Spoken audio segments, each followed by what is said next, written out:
Bonsoir et bienvenue dans le monde des ténèbres. Je suis Maxime Robinet et je serai le conteur de cette chronique.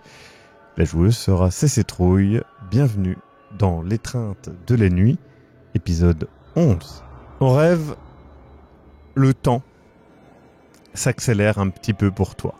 Encore une fois, entre 2016 et 2020, beaucoup d'événements se déroulent. Suite à la mort d'Étienne Broussard, tu te poses la question de est-ce que les morts sont honorés? Comment se passe la mort d'un Caïnite dans ce monde de la nuit? Tu découvres que la Camarilla et les anarques ne font pas de cérémonie. Pour eux, la mort ultime est un événement comme un autre. Mais les Sangs-Clairs, eux, font un événement. Peut-être leur lien encore présent à l'humanité, tu ne sais pas. Est-ce que tu vas à cette cérémonie ? Si je pense que j'y suis la bienvenue, oui. Après, si je pense que je vais déranger et qu'ils veulent pas me voir... Non, tu ne sembles pas dérangé. D'ailleurs, on t'en parle. Hein. Et en y allant, il n'y a que des Sangs-Clairs. Mais tu remarques, un petit peu plus loin de cette cérémonie, la primogène Reine. Et elle te regarde un petit peu de loin, te fait un petit signe de tête. Tu la rejoins ? Je le rejoins, oui. En arrivant, elle te fait son habituelle petite courbette un petit peu second degré de ce que tu comprends. Et elle regarde et dit « C'est dommage que nous ne faisons pas ça, mais c'est assez beau ce qu'ils font. » Est-ce qu'il y a quelque chose qui nous empêche de le faire ? Non, rêve. Mais le lien à la mort est quelque chose d'assez particulier pour nous, Caïnites. Et si pour un Sangs-Clair, il y a toujours une possibilité de revenir en arrière, il paraît, ce n'est pas le cas pour nous. Je dis rien, mais je pense que, justement, est-ce que c'est pas une raison de plus pour faire quelque chose quand l'un de nous disparaît ? Parce que pour moi, c'est une tragédie qu'un Caïnite disparaisse comme ça. À un moment, elle se penche, elle fait... Et même si je trouve ça beau, il est quand même assez politiquement utile de surveiller ce qu'ils font malgré tout. Leurs petits rituels, leurs petites habitudes. D'ailleurs, rien à voir, mais j'ai trouvé un nouvel endroit parfait pour le nouvel Élyséeum qu'a demandé le prince. Vous étiez au courant ? Tu sais qu'elle a tendance à faire ce genre de truc-là un petit peu. Je cache pas ma surprise, mais je dis très bonne nouvelle. Oui, il est important que j'ai un lieu où je puisse me sentir pleinement à l'aise. Et au vu des quelques tensions qui se sont installées dans notre petite ville, je pense qu'il est important que j'ai bien un lieu où je puisse me réaliser et qu'il soit si possible loin de cet endroit immonde de métal que le prince appelle l'Élyséeum. Si je peux aider à l'installation de quelque manière, Reine. Écoutez, d'ici quelques années, à peine, ça devrait être en place. Vous connaissez sans doute le superbe Orpheum Theatre. Donc elle te parle d'un théâtre qui est abandonné, reconstruit, tu sais, avec Katrina, c'est un peu compliqué. Tu sais pas trop, mais ouais, t'en as entendu parler, quoi. Je hoche la tête. En dessous, il y a de quoi faire. Vous verrez ça. J'ai hâte. Et elle semble très satisfaite de ce lieu. La cérémonie se déroule et d'ailleurs, tu peux voir qu'il y a Chelsea West qui porte un foulard qui couvre à peu près jusqu'au bas de son visage. Tu vois un peu sa bouche qui cache vraisemblablement les traces de brûlure de ce qui lui est arrivé. Est-ce qu'elle est entourée? Il y a d'autres gens, mais elle n'est pas particulièrement entourée. Le foulard en question, tu peux voir que c'est un foulard qui porte des motifs du soleil. Très bien. Cette cérémonie, elle consiste en quoi exactement? Est-ce que c'est comme un enterrement C'est comme un enterrement. américain? Ça ressemble... Alors c'est moins grandiloquent, on va dire. Mais il y a vraiment... voilà, ils se réunissent. Alors il n'y a pas de tombe, il n'y a pas de choses comme ça. Là, ils ont choisi de se réunir dans le parc à côté du Rest in Peace. Et du coup, ils ont choisi un endroit que tu sais que effectivement Étienne Broussard appréciait. C'est difficile de dire qu'il l'appréciait tant que ça. Hein. C'est un lieu dans lequel il était régulièrement, dirons-nous. Ils sont donc rassemblés autour de ça et puis un par un, ils disent quelques mots. Mais vraiment, ça n'a pas, enfin, ça fait très parodie. Tu vois ce que je veux dire? Comme si ils essayaient de reproduire quelque chose, mais qu'ils comprenaient pas vraiment pourquoi. C'est étrange. Et il n'y a pas d'objet ou quoi que ce soit, parce que par exemple, il avait laissé derrière lui ses lunettes, il me semble. Oui. Il y avait la photo de sa famille à laquelle je pense en voyant ça. Non, il n'y a rien. Est-ce que Pierre est là? Non. Non. Ouais. C'est pas ça. Pierre se rapproche pas du Rest in Peace. Je me doute, mais on sait jamais. Je m'approche de Chelsea West. Ouais. Elle te regarde paisiblement. Je la salue simplement de la tête. Je veux pas interrompre la cérémonie. Je pense que j'ai déjà assez discuté avec Rain pendant... Vous étiez un peu loin. Un enterrement, mais... Tu vois que la cérémonie se termine. Honnêtement, tu sais pas quoi en penser. T'as déjà vécu des enterrements. Mais là, pour toi, ça a pas vraiment de sens. Toi, tu te rappelles du moment où t'as ouvert la porte, que t'as vu ce tas de cendres sur ce lit. Tu sais pas quoi en penser. J'en pense surtout que c'est un vide, que Étienne Broussard commençait à prendre une position que j'estime était la sienne à juste titre, et là il s'est transformé en tas de cendres, quoi. Donc je trouve ça encore une fois tragique. Je me demande qui va le remplacer, je sais pas si ça a déjà été décidé. Alors justement, tu sais qu'une élection d'un nouveau préfet va être tenue. Il se trouve que ça avait déjà un peu commencé, comme tu le savais. Oui. Donc tu pourras suivre ça. La cérémonie s'achève. Les vampires repartent à leurs activités. Tu passes un petit temps à décoder cet étrange journal que ce vieil homme avait. Honnêtement, même une fois décodé, c'est écrit avec un style aride, très militaire. Ça parle de rêves étranges à base de verre. Ça parle d'une silhouette immense qui le voit et dévore le monde. Ça parle des héliophiles, de sa haine des vampires. Et à la fin, il parle du fait qu'il va aller choper ce maudit corbeau. Donc, pas beaucoup d'informations. En fait, c'est très... Comme je te dis, c'est très court. Il n'y a pas beaucoup d'infos. T'as plus l'impression qu'il fait ça pour maintenir sa mémoire, peut-être.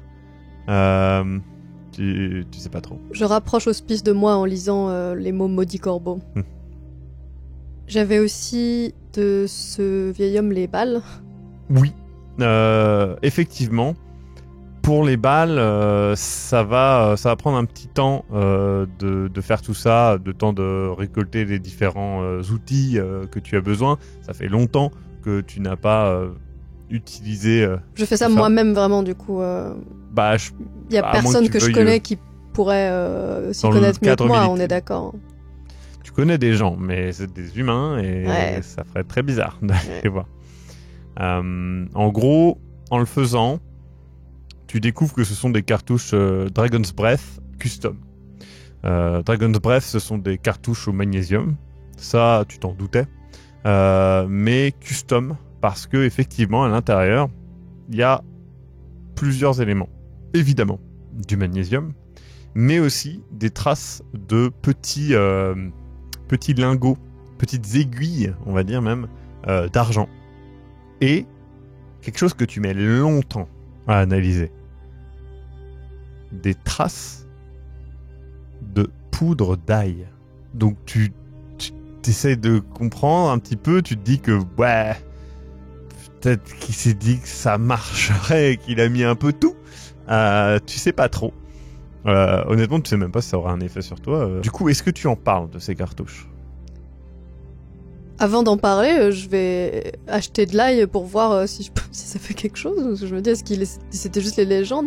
Je sais plus si j'avais testé ou pas à l'époque. J'y avais pensé à un moment. Peu importe, quand je pensais à toutes les légendes, mais en tout cas, j'en reprends et je me dis, mais ça fait rien, on est d'accord. Ça ne fait rien, non, ça ne fait rien. Après, tu ne peux pas en manger, mais tu ne peux pas manger grand-chose. Non, mais je peux pas manger de toute façon, donc...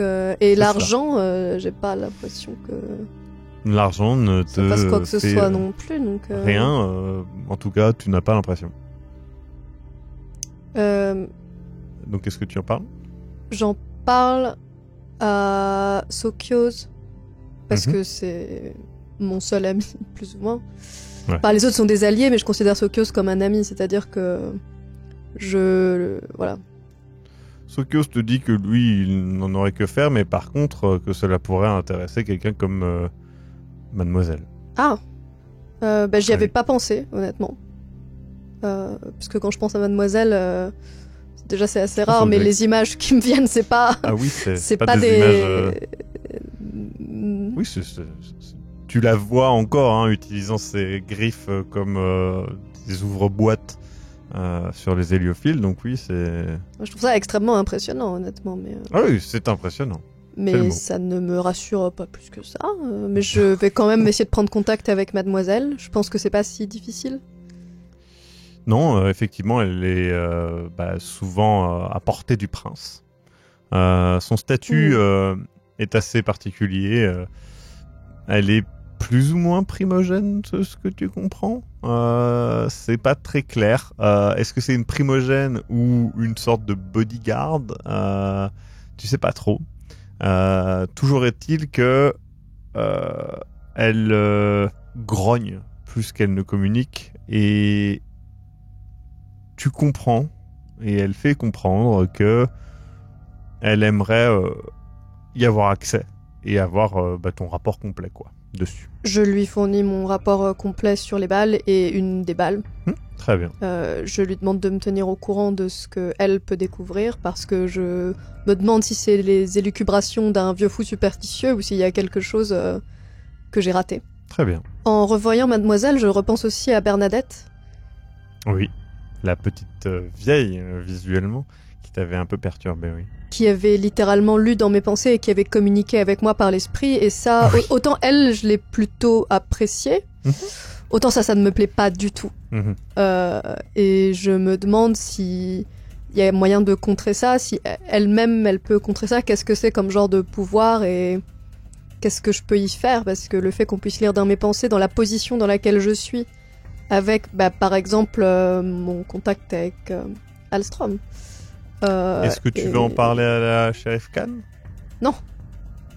Non, alors, je reformule. La Sheriff Khan a une bibliothèque. Tu le sais. Et dans cette bibliothèque, tu sais qu'il y a beaucoup d'informations. Oui, d'accord. Je pensais que tu parlais de mon contact avec Alstrom. J'étais genre, non, pas du tout. Non, en fait, d'accord. Excuse-moi, de quoi tu parles? Non, merci. C'est gentil. Donc la bibliothèque. Oui. Je parle à la Sheriff Khan du fait que je me pose beaucoup de questions sur les pouvoirs des Kainites et mes propres pouvoirs, les pouvoirs des autres. Et je sais qu'elle a une bibliothèque, donc et qu'elle-même a beaucoup d'informations. Donc si elle aussi est prête à me donner des informations, mais pas en échange d'une mission longue et compliquée.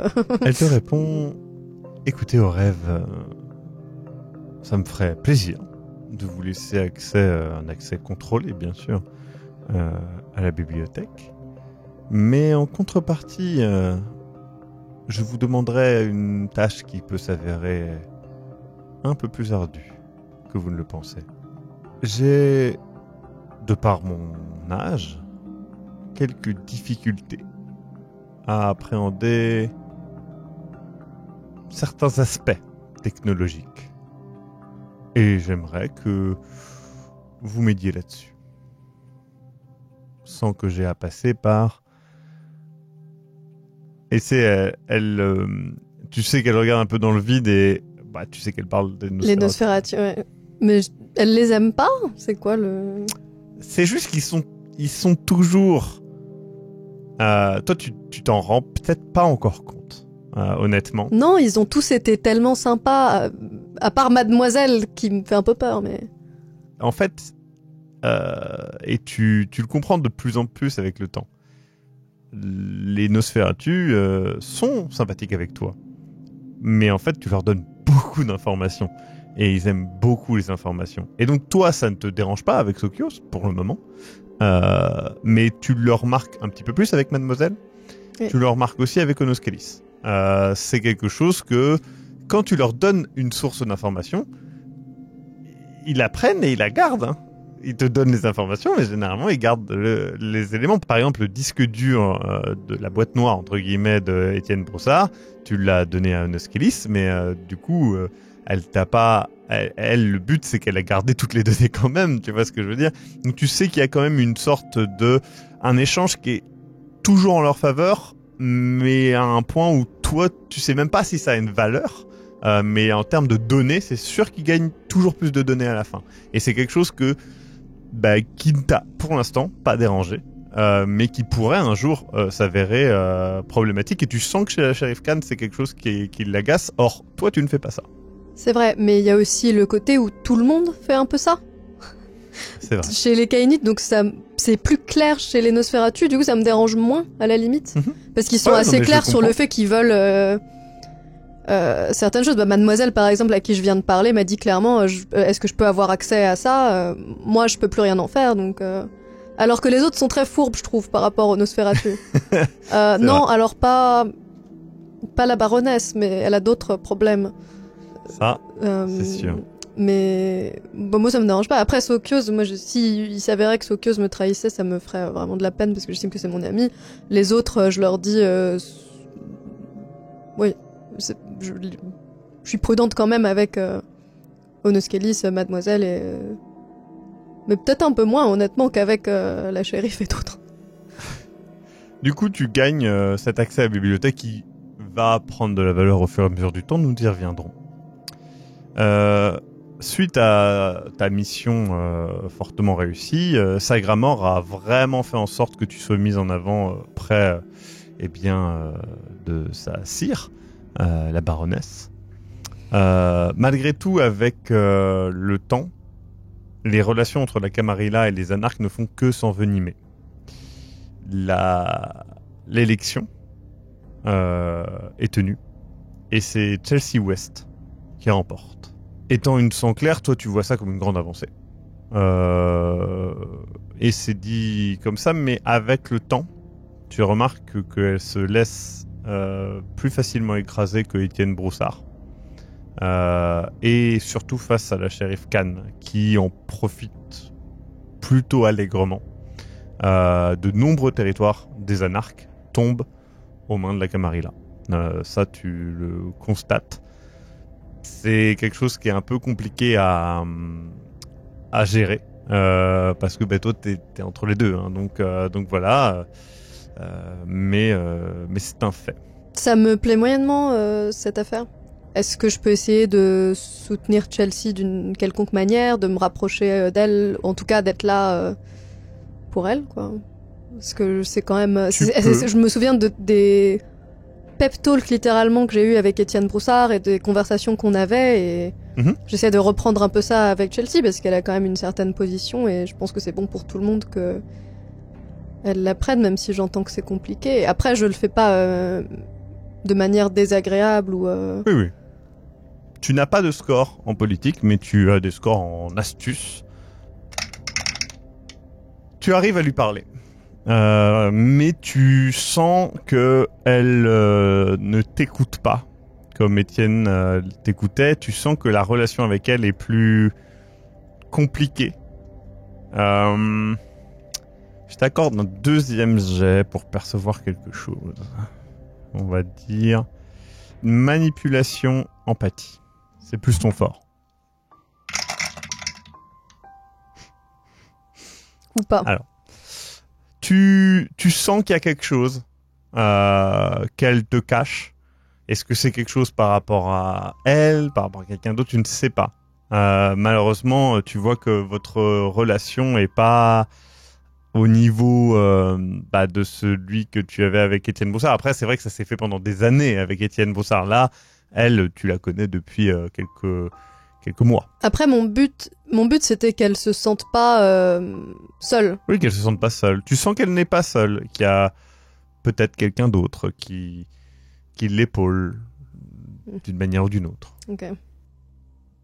Elle a toujours son foulard avec des soleils ou elle change de foulard? Oui, non, c'est toujours le même, enfin, similaire. Et tu vois clairement les marques qui viennent mordre son visage par le bas et sur son torse des marques de brûlure qui ne partiront vraisemblablement jamais. Je peux lui demander pourquoi elle utilise... Attends, elle c'est des soleils mais c'est pas le symbole exact des héliophiles. Non, c'est pas le symbole des héliophiles, qu'on soit d'accord. Oui, je sais que c'est similaire, mais non, c'est pas le même. C'est vraiment des soleils, quoi, plutôt classique. Ouais, non. Du coup, je lui demanderai. Tu as une mission à remplir pour Alstrom, qui t'est rappelée assez vite, puisque effectivement, avec les distances que prennent les Anarques et la Camarilla, Kalmuth, dans son cercueil, devient chancelier. Et Alstrom t'a demandé de passer des messages entre elle et lui, dirons-nous. Tu le fais ? Oui, parce qu'en plus, ça sert un de mes intérêts, qui est que Kalmuth, c'est bon pour moi aussi d'avoir contact avec lui, finalement. Pour pas que les gens trouvent ça étrange que j'aille lui parler, je pense que... de toute façon, je suis très curieuse, et je pense que je joue aussi beaucoup sur le fait que, en fait, je suis super curieuse par rapport à comment il gère les voix, par exemple par rapport à Bessod, au Malkavien, au cercueil qu'il a utilisé, parce que c'est une mission qui était super compliquée pour moi aussi. Donc le sculpteur qu'il a utilisé, par exemple, je sais que ça avait été mentionné. Donc c'est ça que je dis si on me demande pourquoi je vais le voir. Et je lui pose aussi ces questions-là, s'il est bien disposé à me parler. Mais très bien. S'il est mal disposé à me parler, je ne le fais pas. Mais... écoute, quasiment que des réussites et une bonne réussite en plus. Tu échanges avec cet être très étrange qu'est Kalmuth. Les échanges sont compliqués. Il parle parfois normalement. Et puis d'un coup, il parle en énigmes. Tu ne comprends pas le sens. C'est pas des énigmes, c'est vraiment... ça a pas de sens. Des fois, tu comprends que ces phrases sont des anagrammes d'une autre phrase. Et tu t'en rends compte par hasard, tu vois ce que je veux dire? C'est vraiment... T'es pas ultra forte en anagramme, qu'on soit clair. C'est juste que tu te rends compte que c'est très compliqué d'échanger avec lui. C'est quelqu'un qui est extrêmement perturbé, extrêmement paranoïaque. Et par rapport aux voix, il estime les entendre moins. En fait, il te dit que s'il sort de son cercueil, ce ne sont pas des voix, mais des hurlements. Et qu'il ne peut même plus s'entendre penser. Il ne peut plus... Et qu'il en a marre de connaître le schéma de la toile de la réalité. Et je sais pas ce qu'il dit. C'est presque comme s'il était un prophète s'il sortait, selon lui. Mais encore une fois, ce que je te dis là, il te le dit pas directement, tu l'interprètes. Je peux lui demander s'il a entendu parler d'un ver qui mange le monde, quelque chose comme ça. Ou si vous l'avez vu ça. Alors là, du coup, c'est une question précise, donc je vais te faire un lancer de dés pour que tu puisses décoder. Pour moi, c'est intelligence, investigation. C'est un peu particulier. Alors, Victoria, dans sa jeunesse, faisait beaucoup de mots croisés cryptiques, donc... Tu comprends il sait de quoi tu parles. Et c'est bien parce que moi pas, donc... Il te dit qu'il a bien compris, lui aussi, le danger que ça représente, mais que après tout, qu'est-ce qu'on y peut? Les choses doivent se faire, que rien n'est un hasard après tout, mais que tu comprendras très vite. Quand elle arrivera. Tu ne comprends pas, hein, qu'on soit bien d'accord, tu ne comprends pas. C'est une phrase qui te... Ça ne me plaît pas du tout. Ça ne te plaît pas, mais c'est surtout qu'il en fait plein des phrases comme ça, d'accord? Donc elle ne te marque même pas vraiment. Elle n'a pas plus de sens que les autres phrases qu'il dit d'habitude. Mais ce qui me marque un peu, c'est son discours de on peut rien y faire. Je suis pas du tout d'accord avec ça, donc ça me saoule un peu. Et en parlant de ça, je lui dis mais du coup, si même dans le cercueil ça va pas trop, la personne qui a fait le cercueil, est-ce qu'il peut pas faire autre chose? On peut pas le retrouver? C'est qui? C'est quoi? Parce que si vous passez votre temps à souffrir, c'est quand même pas une non-vie, quoi. Bon. Il te parle du fait que Molter est un artiste, un artisan très méré, qui parcourt le monde. Et qu'il a eu la chance de le croiser. Ou il l'a traqué, ou il l'a inventé. En fait, il dit qu'il a rêvé que Molter existait. Donc Molter est apparu. Tu sais pas de quoi il parle. Je te rappelle, il chuchote tout ça. Ouais, je sais. Tu vois ce que je veux dire? C'est très bizarre. Par contre, il y a quelque chose sur lequel il est plutôt fiable, c'est qu'effectivement, c'est un très bon outil pour le prince et la Camarilla. Il est chancelier. Son rôle est de relever l'historique de ce qui se passe à la Nouvelle-Orléans, notamment les dettes. Les dettes que tous les vampires accumulent les uns envers les autres, toi compris. Hein. Et je lui donne une liste exhaustive de tous les gens pour qui j'ai fait des trucs. Hein. Justement, Alstrom te demande des informations sur certaines personnes, sur certaines dettes, sur certaines périodes. En fait, tu sais, et elle te le dit, honnêtement, hein, elle le cache pas, elle est pas très cachotière. Ça permet en fait à Alstrom de faire pression sur certains clients à certains moments. Tout simplement pour augmenter les prix, baisser les prix à certains moments, mais garantir le fait d'avoir un autre client. Ce genre de choses-là, en fait, elle manipule énormément le marché en faisant cela, mais c'est pas vraiment visible. Tu peux pas te dire qu'elle est derrière une manipulation de ça, parce qu'en fait, c'est un hasard en fait, elle dit des prix, tu vois ce que je veux dire, et elle s'adapte en fonction de cela. Tu comprends clairement l'intérêt que ça a pour elle, mais tu comprends que c'est pas non plus très risqué enfin, tu vois pas comment quelqu'un pourrait s'en rendre compte.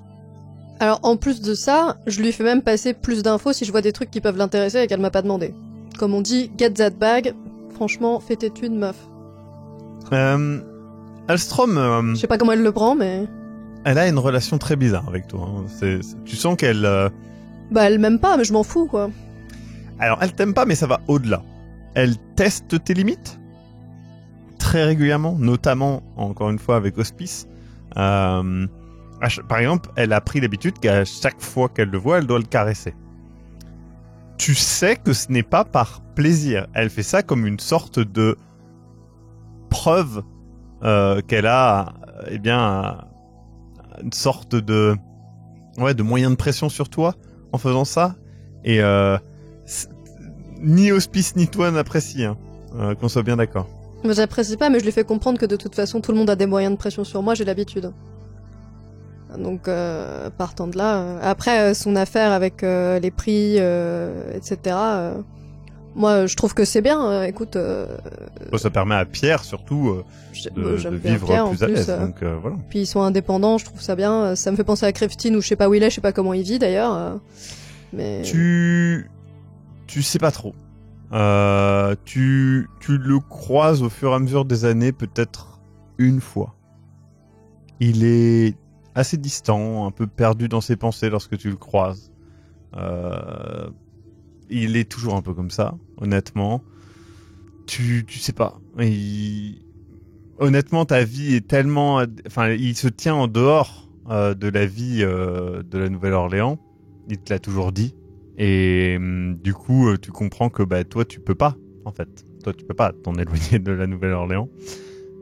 Tu vas, du coup, comme je l'ai dit, régulièrement à la bibliothèque de la shérif. Tu consultes donc ces ouvrages qui sont extrêmement nombreux, pas tous très utiles. Il y a plusieurs choses que je veux chercher, donc j'essaye de faire un tri dans les ouvrages quand même. Parce que... Que cherches-tu ?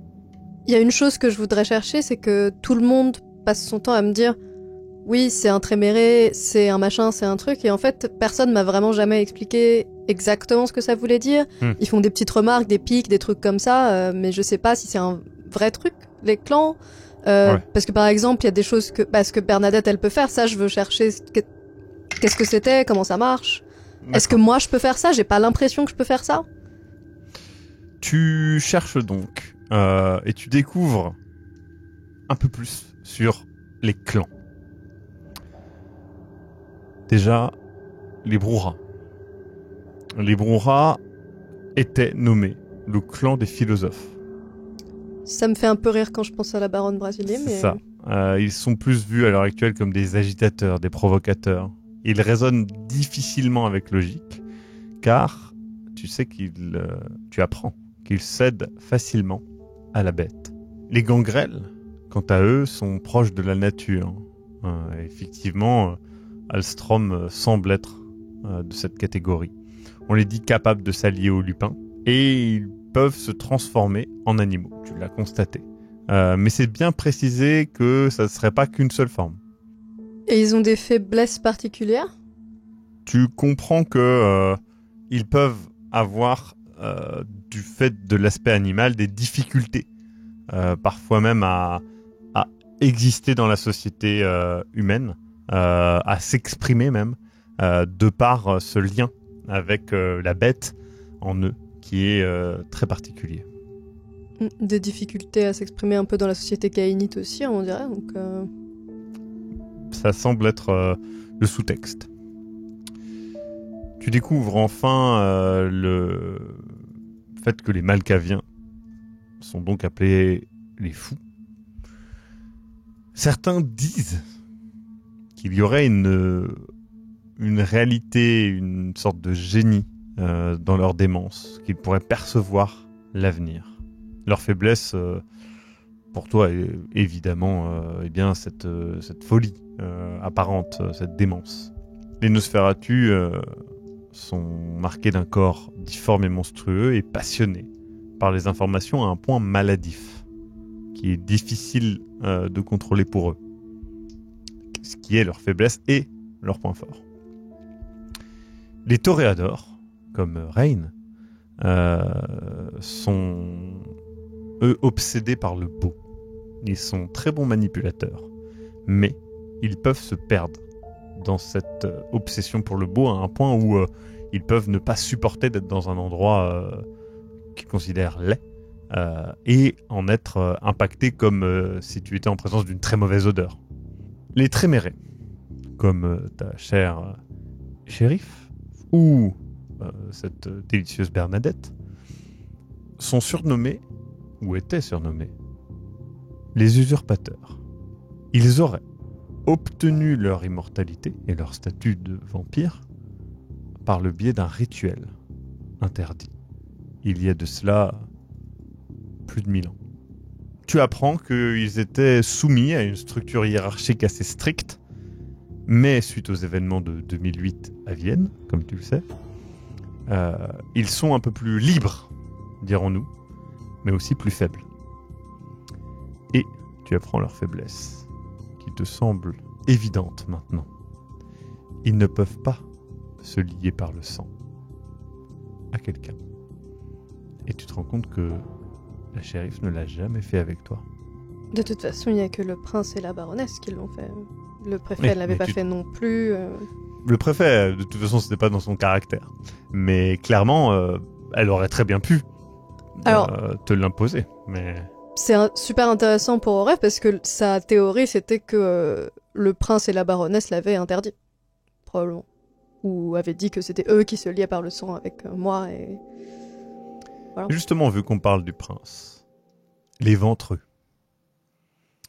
Ils se considèrent comme des leaders nés. Et ils sont souvent, en effet, à des places importantes dans le monde de la nuit. Mais leur faiblesse, de ce que tu peux voir, c'est qu'ils ne peuvent pas boire n'importe quel nuque. Ils ont des exigences qui vont au-delà du simple plaisir, hein, qu'on soit bien d'accord, des exigences qui fait qu'ils pourraient ne pas boire, par exemple, eh bien, le sang que tu avais bu des poches de sang que Christine t'avait donné, par exemple. Eux, ils ne pourraient pas. Mais tu apprends, comme tu as fait un très bon lancer, qu'il y a d'autres clans un peu plus secrets. Notamment les Lasombra, un clan de manipulateurs au service du sabbat, qui sont prêts à tout pour survivre, et qu'il est impossible de filmer ou de voir dans un miroir. Tu vois quelques références aux Tsimisé, qui seraient capables de modifier leur chair, et qui seraient obsédés par leur refuge. Ils sont rares, souvent perdus dans d'anciens châteaux en Europe. Ça te fait forcément penser à Dracula. Et tu te demandes si Dracula existe, d'ailleurs. Tu vois qu'il y a un autre clan, très mystérieux. Les Ravnos. Un clan disparu, annihilé, dont il ne reste, à l'heure actuelle, plus aucun représentant. Selon les informations que tu trouves. Le prince et la baronesse et la shérif savent de quel clan je suis ou pas vraiment? Moi, j'ai jamais rien dit, mais... Tu ne sais pas. Ils savent qui est Christine. Je me demande vraiment si... Tu ne sais pas. Parce que quand je vois ça dans la bibliothèque... Après, ça date, mais je me dis aussi... C'est intéressant. Et tu découvres un dernier clan. Qui semble presque légendaire. Les Salubris. Surnommés les Cyclopes, ils auraient un troisième œil sur le front. Et il est dit que seuls 7 Salubris existent en même temps. Pas un de plus, pas un de moins. D'accord. Est-ce que ça parle du fait de lire les pensées ou de empêcher les gens de lire ses pensées, des choses comme ça? Est-ce qu'il y a certains clans qui sont connus pour ça? Chaque clan a ses particularités. Et effectivement, tout ce qui est du fait de manipuler les pensées, de choses comme ça, tu vois que ça serait plus du côté des Malkaviens et des Trémérés. Alors effectivement, tu l'as constaté avec les Trémérés. Les Malkaviens, tu l'as pas trop perçu. Et après, tu te dis que si, tu as quand même eu un beau spectacle de la part de Bessod, donc pourquoi pas. Et après tu te dis oui, il y a aussi le fait que leur esprit est manipulé, leur propre esprit. Et je me demande si les Ravnos peuvent, parce qu'il n'y a pas grand chose d'écrit sur ce clan là, et je sais pas si c'est possible pour moi de faire ça, mais je me dis que ça vaut peut-être le coup d'essayer vu la position dans laquelle je suis. Tu vois qu'il y a de nombreux livres présents dans cette bibliothèque qui parlent du fait d'apprendre à utiliser certains pouvoirs, certains rituels. Tu te dis que rien ne t'empêche d'essayer, en tout cas, mais les livres parlent de choses à apprendre auprès de quelqu'un. Donc tu te dis après tout que toi, quand tu utilises ces sortes de pouvoirs, tu utilises ton sang. Ça se fait de manière intuitive, naturelle. Mais tu sens que quelque chose s'active en toi et tu sens qu'avec le temps, ça s'est développé. Donc peut-être qu'avec la bonne personne, il y aurait moyen d'apprendre quelque chose, oui. Intéressant. Tant que je suis dans cette bibliothèque, j'aimerais aussi chercher s'il y a quelque chose sur la Golconde. Très bien. Qui avait été mentionné par Richard de Blonay et qui avait l'air de lui tenir à cœur et pour laquelle un de ses amis avait disparu. Je me souviens plus exactement, mais... Ouais, plus d'un. Mais tu cherches sur la Golconde. Tu trouves que la Golconde serait un petit peu une sorte de légende. Un moyen de retirer la malédiction de Cain, le père de tous les vampires. Il est dit que cette Golconde serait un moyen d'être vraiment au-dessus de la bête. Certains parlent de ne plus être impactés par la bête du tout. D'autres que cela équilibre la bête et l'humain. Et enfin, il y en a plein qui disent que ça n'a absolument jamais existé, que certains textes disent que effectivement c'est quelque chose qui a été promis à Caïn par l'archange Gabriel, mais que Caïn n'a jamais obtenu. Donc pourquoi un de ses enfants l'obtiendrait? Et enfin, il est dit que certains d'autres textes, un peu plus ésotériques, parlent du fait que la Golconde marque le vampire d'un troisième œil. Comme les salubris. D'après les livres, après, je sais pas ce qui est vrai ou pas. C'est peut-être deux choses séparées, tu sais, peut-être c'est mélangé, tu ne sais pas. Qu'on soit bien d'accord, hein. Tu mets des années à chercher ça. Hein.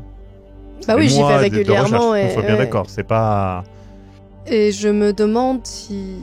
Alors, j'avais pensé que la Golconde était peut-être un moyen d'enlever la malédiction, mais du coup de redevenir humain, ce que je trouvais pas être une très bonne idée, honnêtement. Mais ça me fait réfléchir de voir que c'est pas forcément ça, et je comprends pourquoi vouloir se débarrasser de la bête, parce que même si pour moi c'est un problème quotidien, mais qui m'a pas... Si, ça m'a posé des problèmes en vrai, mais... Alors, mais c'est pas... de tous les moments mais où Aurel va chier dans la colle.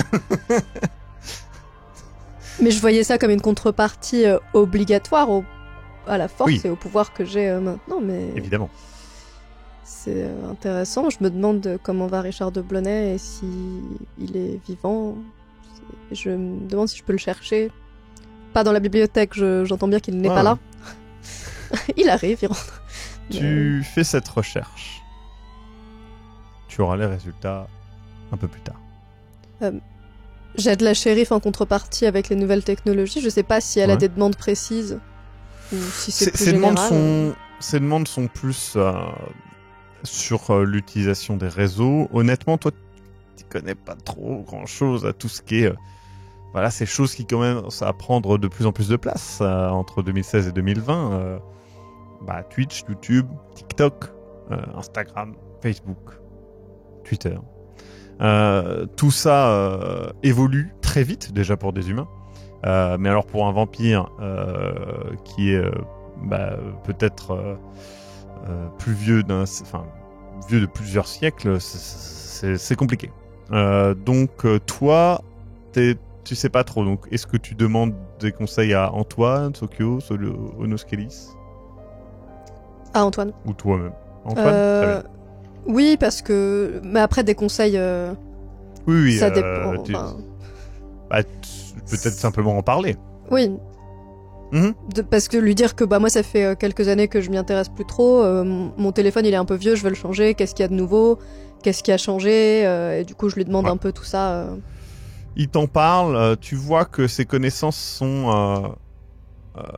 compliqué. En fait, si tu veux, déjà parce que sa vie évolue, et tu comprends que il a un lien avec tout ça qui est un lien humain. Et pour lui, t'es une humaine. Donc en gros, il te donne pas les informations, il donne une partie des informations si tu veux, mais pas ce qu'il te faut pour exploiter ces réseaux-là, parce que évidemment qu'il n'a pas du tout l'idée de ça. Je pense que depuis le temps, il finit par ne plus bosser à ce magasin, d'ailleurs, vu qu'il était étudiant. Oui, je pense que en tout cas en 2020, c'est sûr qu'il y bosse plus. Je vais peut-être demander à Sokios un coup de main, du coup, muni des informations d'Antoine. Tu vois que Sokios est pas... En fait, tu l'as remarqué, Sokios, sur tout ce qui est technologie, il a tendance à s'en éloigner et se rapprocher un petit peu plus du côté animaliste, dirons-nous.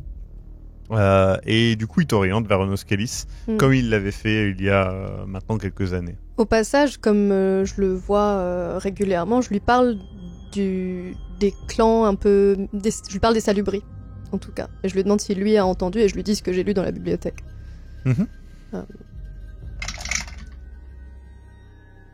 Il réfléchit un peu et il joue avec un petit animal, un petit mammifère que tu n'arrives pas trop à identifier. Tu comprends que c'est un chinchilla. Et en jouant avec ce chinchilla, c'est une scène assez étrange parce que tu connais Sokyose. Tu sais qu'il ne ferait jamais de mal à ce chinchilla, mais il a une apparence tellement monstrueuse et terrifiante à laquelle tu t'es habitué au fur et à mesure des années, mais n'importe qui d'autre penserait qu'il pourrait déchirer le chinchilla d'un mouvement de doigt. Mais le chinchilla semble parfaitement à l'aise. Sokyose a entendu parler de multiples légendes. Mais Sokyose ne fait pas confiance aux rumeurs. Sokyose a entendu parler des Salubri. Il a aussi entendu parler des Niktuku. Et d'autres. Des rumeurs. C'est tout. D'accord, intéressant. Bah, je me résous à aller voir Onoskelis. Que j'aime bien, hein, c'est pas le problème. Oh oui, c'est pas le problème, c'est pas... Je la connais moins et... Onoskelis te donne moyen d'accéder effectivement et d'exploiter ces réseaux d'une manière plus utile de surveillance, de créer par exemple des comptes de marque non existantes ou de choses comme ça. En fait, littéralement de faire ce que plein de gens font en exploitant des bots et des choses comme ça. Et clairement, tu vois que sur certains de ces écrans, il y a du russe, des choses comme ça. Tu vois que soit elle utilise ça, soit elle est à l'origine de ça. Tu sais pas trop, honnêtement. Mais encore une fois, tu vois que, pour te montrer, elle te demande de brancher ton téléphone sur un de ses ordinateurs, ce genre de choses-là. Toujours cet échange tacite.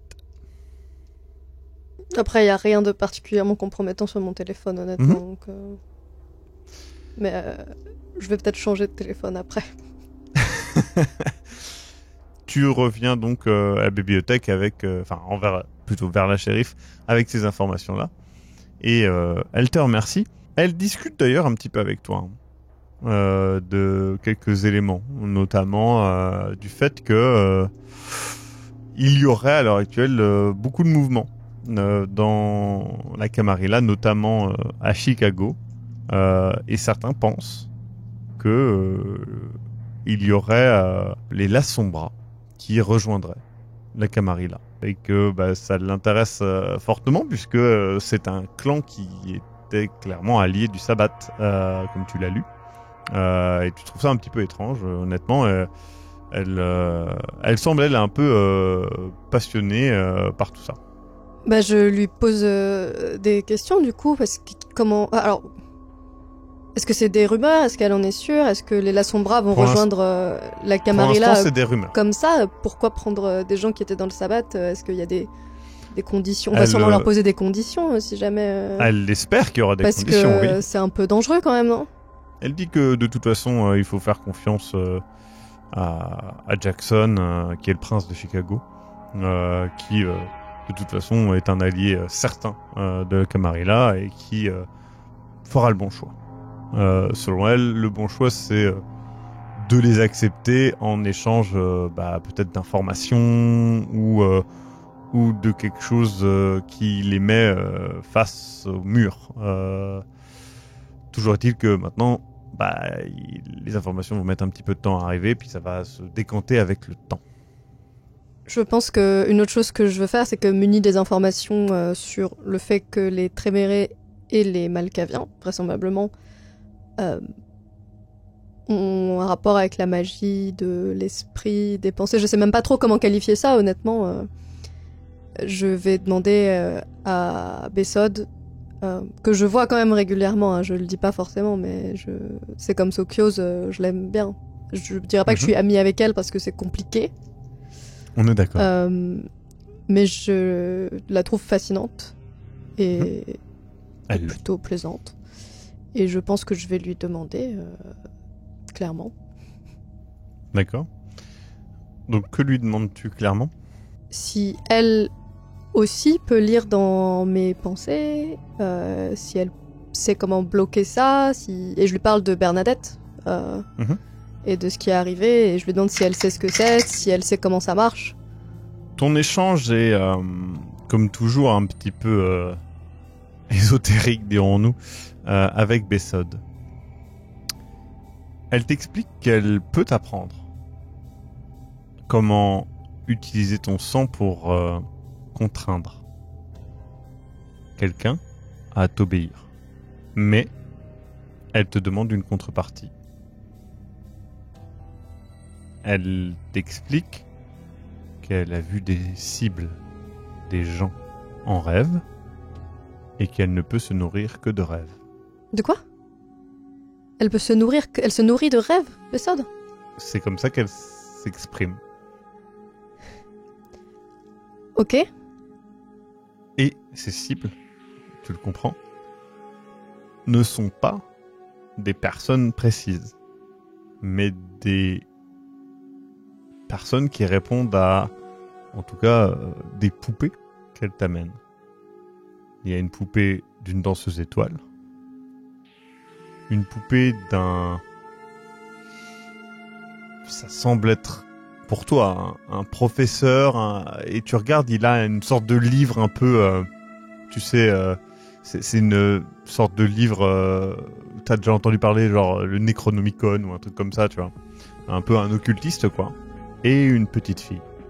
Elle te demande d'amener ici, quand tu pourras, ces 3 cibles. Et une fois que ça sera fait,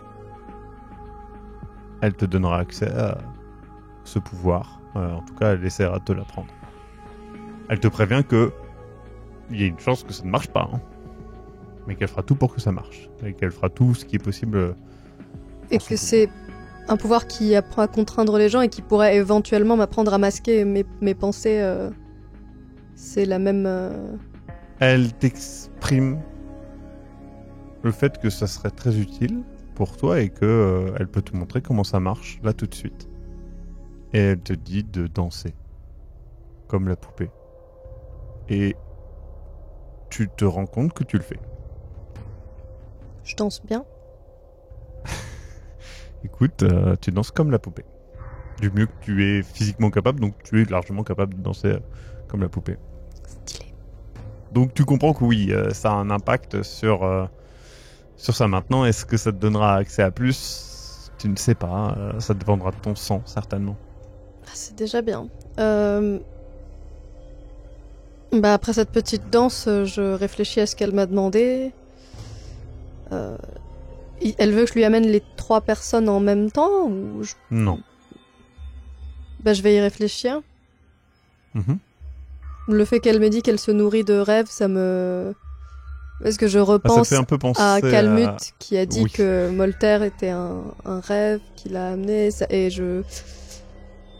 j'aime beaucoup les Malkaviens, mais c'est très compliqué quand même.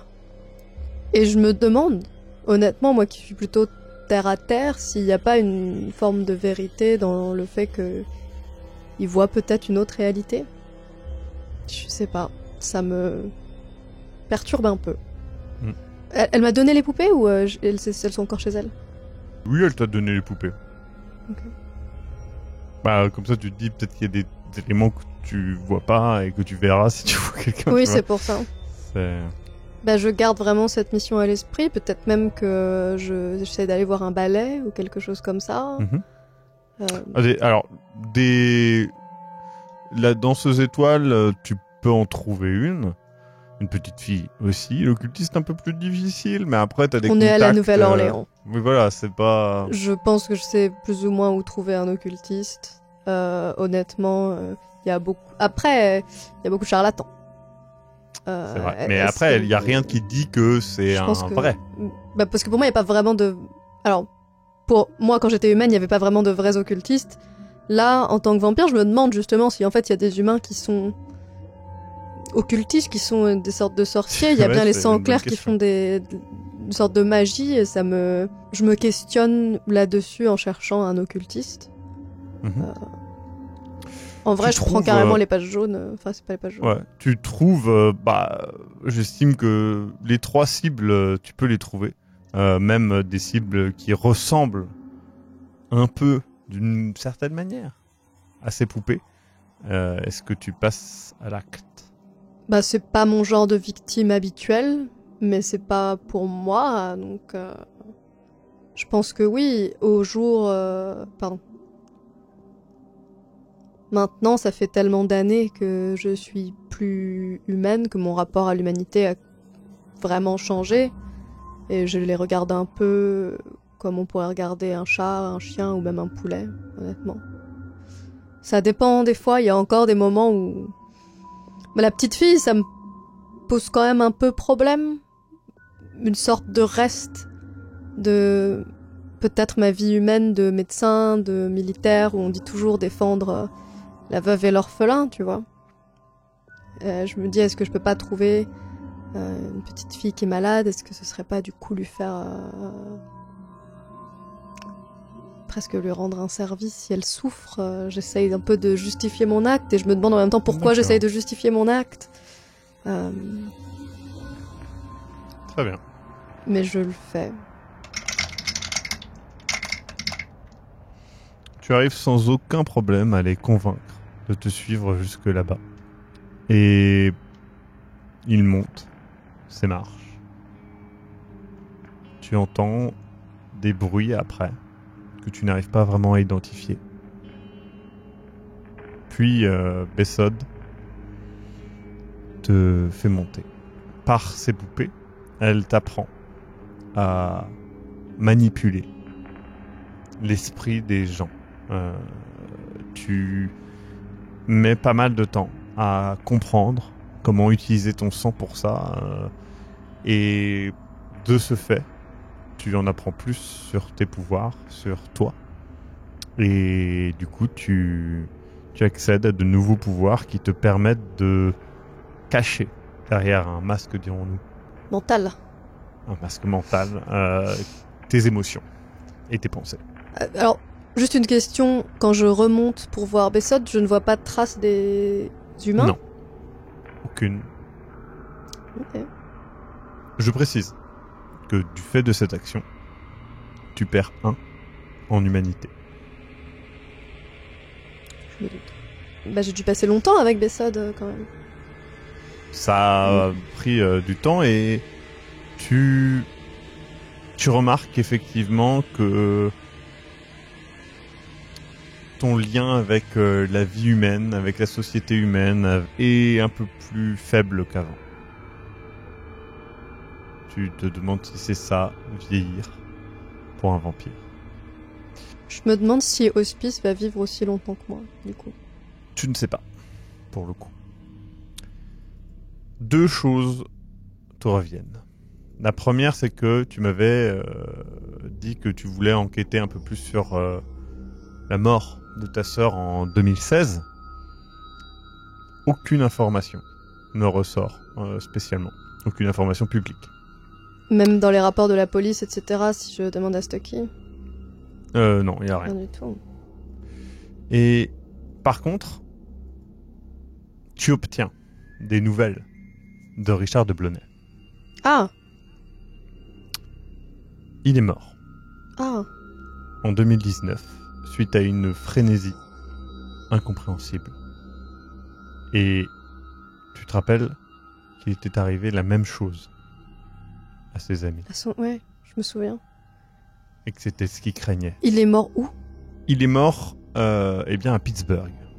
Là où était mort, de ce que tu te souviens, Alfio Venturini, l'amant dont il t'avait parlé.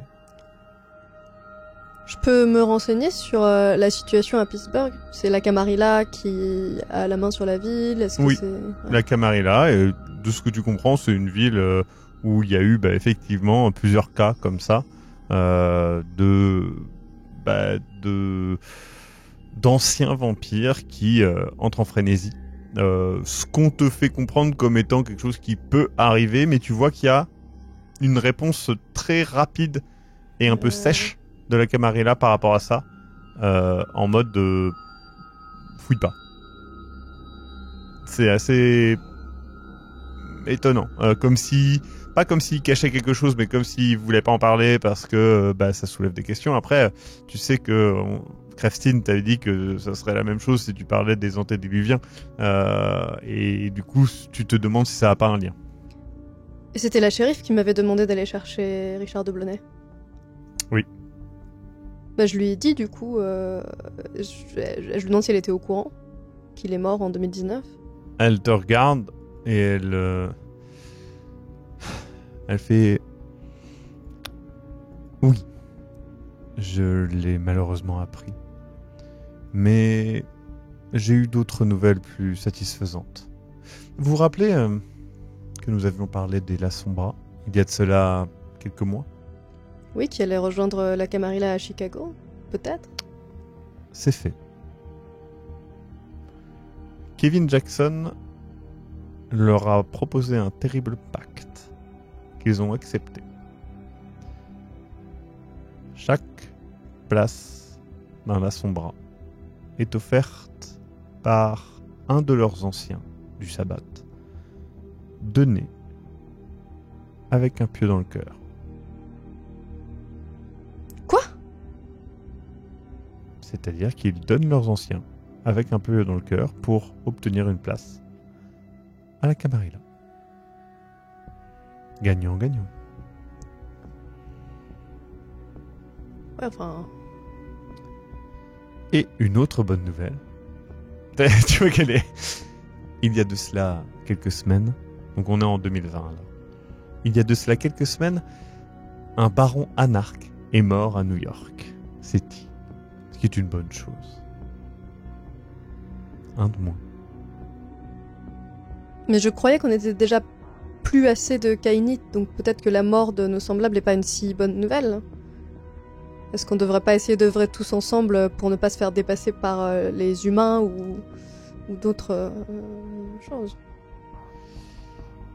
C'est très utopique de votre part au rêve, et je comprends qu'à votre âge vous ayez encore de l'espoir, mais vous apprendrez qu'il faut choisir un camp et qu'on choisit celui qui nous offre le plus d'opportunités, tandis que souvent l'autre nous offre une mort plus ou moins douloureuse.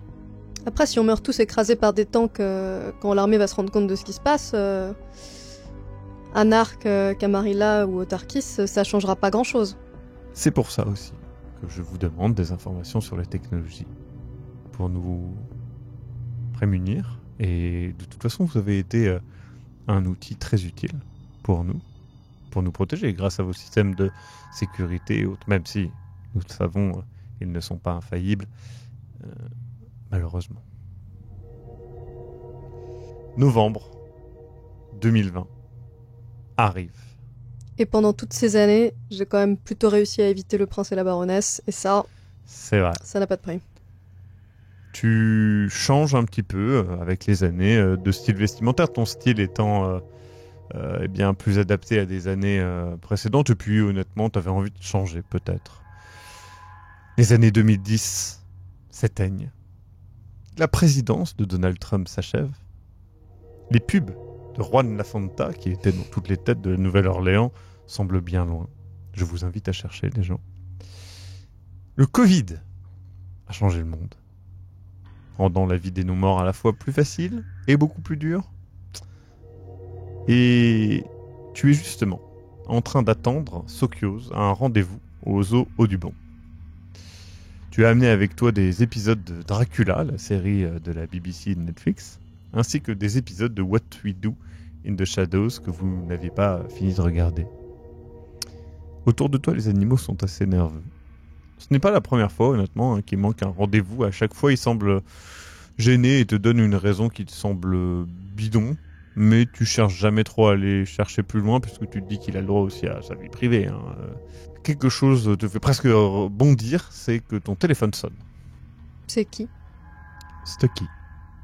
Je décroche. Allô, madame? Inspecteur? Oui, je je vous appelle parce que... T'entends qu'il est un peu gêné. Ça serait bien si vous pouviez... qu'on se voit... y a je dois vous montrer quelque chose de manière un petit peu urgente. Et ça serait bien de pas en parler au téléphone. J'arrive. Et de montrer ça, très bien. Bah du coup j'envoie rapidement un message à Sokios. Et je lui demande si ça va aussi. Et je vais voir Soki. T'arrives donc dans son bureau. Il a un peu monté de grade maintenant. Bonjour, bonsoir Fab. Alors, comment, j'ai...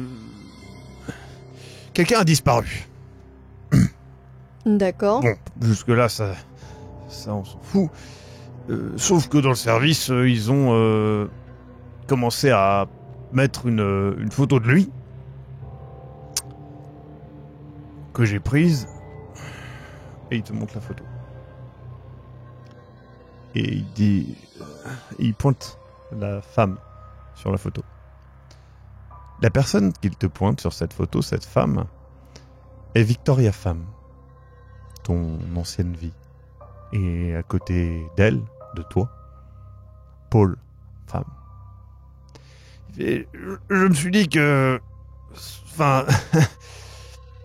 c'était peut-être vous. Et que c'était peut-être quelqu'un que vous connaissiez, mais surtout, j'ai commencé à...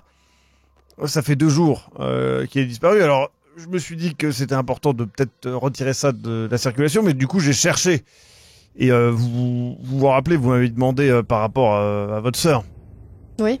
Enfin, j'ai compris que c'était votre sœur en 2016, voilà.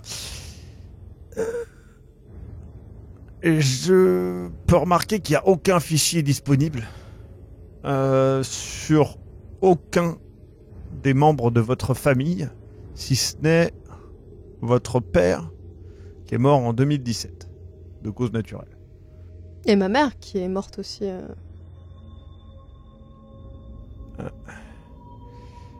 Non. C'est ça le problème.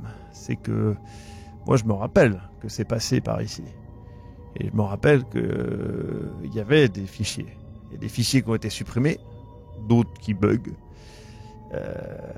J'ai pas toutes les informations de mon côté, j'ai pas les moyens techniques de tout faire, mais moi je peux vous amener l'accès au serveur. S'il faut.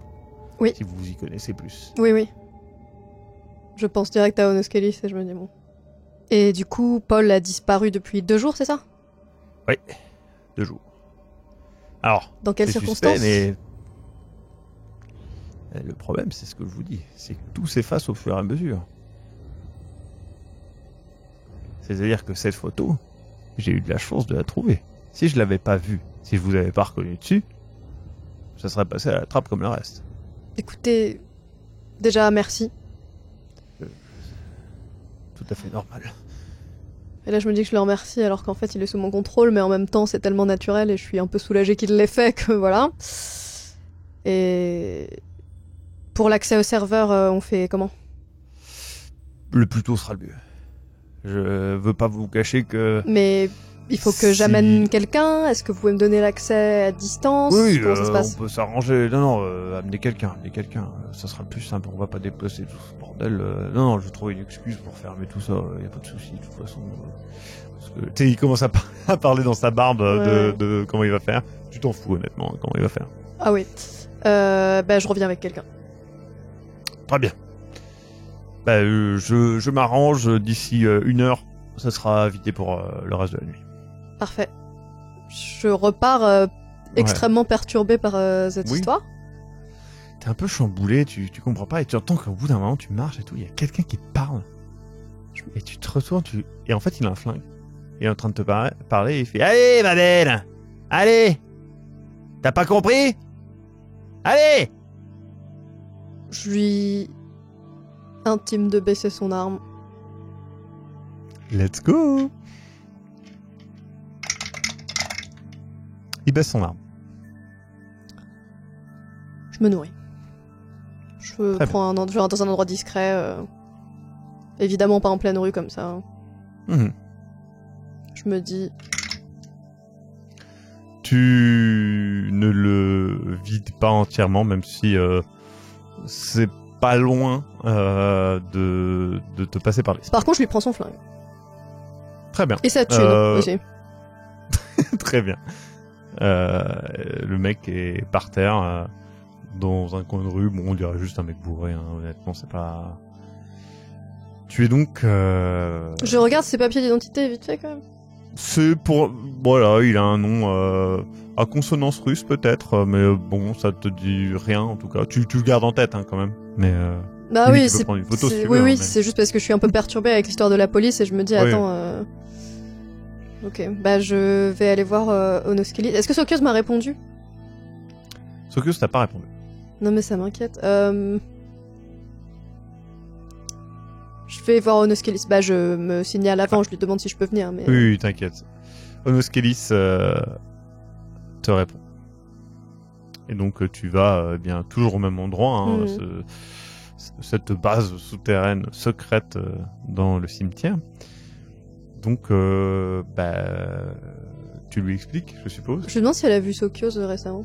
Elle t'explique que Sokios est quelqu'un qui a plusieurs vies. Mais du coup, elle l'a pas vu récemment. Non. Ok. Après ça, je lui explique ce qui m'arrive. Je lui demande si elle veut bien venir avec moi voir ce serveur. Mm-hmm. Elle accepte. De toute façon, elle accepte parce que... Ça l'intéresse, je pense. Tu lui donnes accès à quelque chose. Au serveur de la police, cool. bah oui. Voilà, donc bon, elle est ok. Tu arrives, tu vois qu'il a mis en place un truc, Stucky pas possible, il a fait évacuer tout le bâtiment, enfin bref, un truc terroriste, machin, qu'aura certainement des conséquences pour lui, mais toi tu t'en fous. Vous rentrez sans aucune difficulté, et donc elle se met au travail. Elle t'explique que les fichiers ont été volontairement corrompus et effacés. Mais elle peut récupérer les données. Ça va prendre un petit temps, peut-être 24 heures. Là, t'as à côté, t'as Stucky qui dit « Oh putain !» Il est en mode « Mais oh, je vais devoir faire durer ça. Puis je vais pas dormir. » Peut-être prendre un petit café. Ouais, ou quelque chose de plus... Tu sais, il te regarde, hein, ou quelque chose de plus fort que du café. Ça serait formidable si... Oui, oui. Du coup, tu le nourris. Et tel Popeye, il est remis en forme. Allez. En attendant, elle a les noms des personnes liées au cas. Donc ça, tu peux faire des recherches parallèles. Elle te donne donc les noms des médecins légistes et enquêteurs principaux des 3 affaires. Déjà, tu te rends compte d'une chose. Les informations ne concernent pas, contrairement à ce que tu pensais, tes 2 sœurs et ta mère. Elles concernent Grace, ta mère, et ton frère Joseph, qui serait mort en 2018. Tu découvres que les autres informations ne sont pas là, donc tu ne sais pas si c'est lié ou pas, si ta sœur... Voilà, il y a du... Tu découvres que donc le docteur Allison Doyle et l'agent Harry De Souza, qui se sont chargés de l'affaire de Grace, sont morts dans un accident de voiture sur l'autoroute à la sortie de la Nouvelle-Orléans en novembre 2012. Le docteur Herbert Smith, qui s'est chargé de l'affaire donc de ta mère, lui est mort d'un suicide lors de ses vacances à Hawaï en juillet 2015. L'agent Melania Morrison, qui se chargeait de l'affaire de ta mère, a été internée à River Oaks en juillet 2015, est entrée dans un mutisme total et est morte en 2016. Tandis que le docteur Gabriela Perez, qui s'est chargé de l'affaire de ton frère Joseph, a déménagé hors de la Nouvelle-Orléans à Phoenix, en Arizona, est morte sur la route suite à une sombre affaire avec des drogués dans un motel en 2018.